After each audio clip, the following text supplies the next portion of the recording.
Talking Minnesota Vikings football, and happy to visit with Todd Walkingstick, kind of our official, unofficial Minnesota Vikings correspondent. Sounds like you've kind of set up camp at the new training camp facility there, Todd.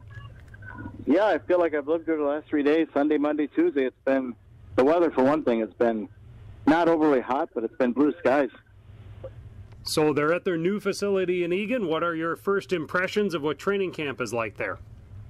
Well, I know Saturday night going into Sunday, I hardly slept. I was so excited. We're just anticipation of something new. And, you know, they got up here and the parking was so organized. You need an app. You need an app so that you drive. They have all these cones and people waving you down to where you need to go. And as long as you have your app ready, it's real easy. And then you feel like you're entering Disneyland because you come down this little hill and looks like a Disneyland entrance. And then again, you have your app for your tickets.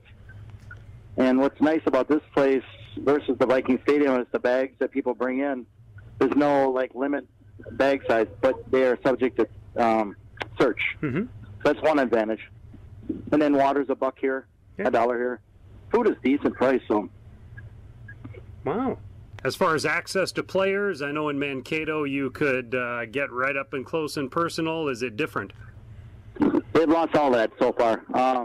You know, the autograph line they do every day is the same as Mankato, but accessibility to players is, unless I'm not seeing it, is non-existent really. And that's, I mean, it's disappointing, but what can you do about it? I sit on in the bleachers, general admission, and take pictures, and that's just fun for me too. As far as so the closeness to the practice is that a different feel than Mankato as well? It is. It seems farther away to me. Okay. The bleachers, but I could be wrong, but it does seem farther away. And like to walk every day, it's a walkthrough from 10:30 to 11:30, and then 2:45 to 5:15 is the daily schedule now. Okay. And that's afternoon is in. Yesterday was the first. Well, let's see. Today's Tuesday. Monday was the first day in pads. Okay. So that was kind of cool to see.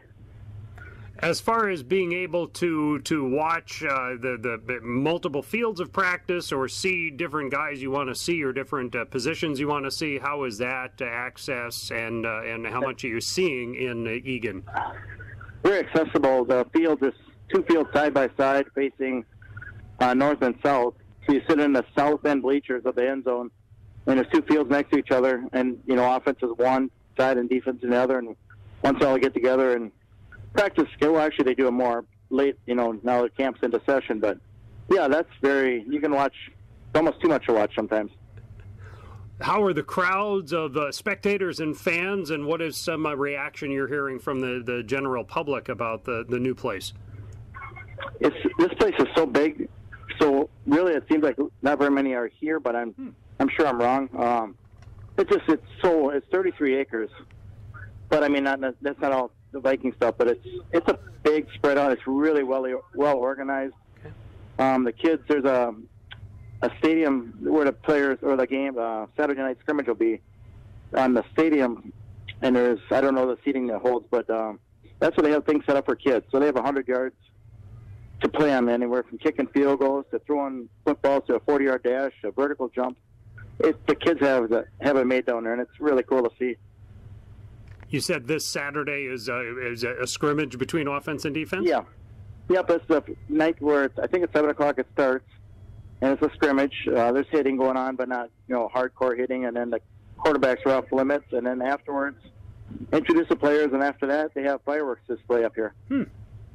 The museum? The tickets are free. I mean, I don't know if they have any available, but they are free, and parking's $10, which you have to buy online. You can't come here and pay $10 at the premises. You all have to buy everything ahead of time. Okay, get accustomed to that website, Vikings website, see about getting tickets and get that parking figured out ahead of time as well. What about the Vikings Museum? I've seen some notes on your Facebook page about that. That's the most insane. It's $20. Yeah. And, to me, it's well worth it. Being any Viking fan that's fan of history and stuff, I can't tell you how much stuff they have set up, went from Bud Grant's bust from his Hall of Fame to the Ring of Honor, the ring that the guys get, the purple jacket, that's all on display. Different decades of the team are displayed. I hope people that come up here see it because it's insane is the word I'll use. It's so much stuff to look at. And there's no time limit, so you pay $20. I suppose you could be in there 3 to 4 hours if you want to be, but it's well worth the $20.